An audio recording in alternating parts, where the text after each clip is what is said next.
What's up, guys? Today we're going to do a video on electromagnets.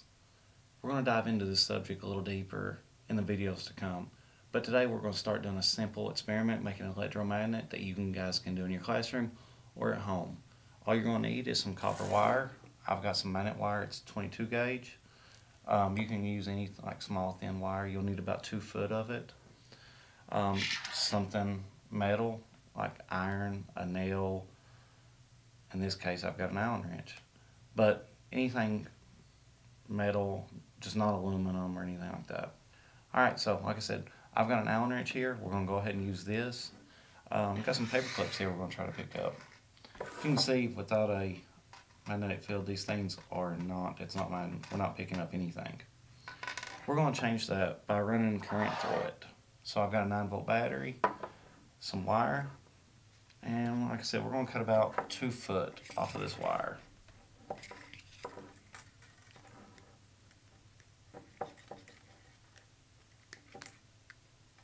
Like I said, you guys can use any kind of wire. I've just got magnet wire.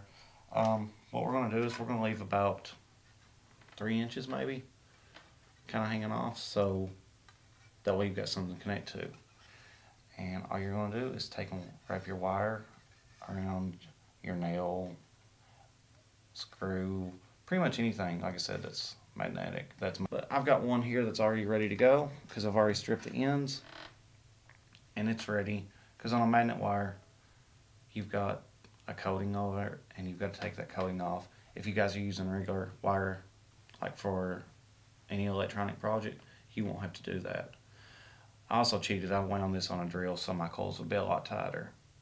So we're going to hook a 9-volt battery up to this, and we're going to try to pick up some paper clips.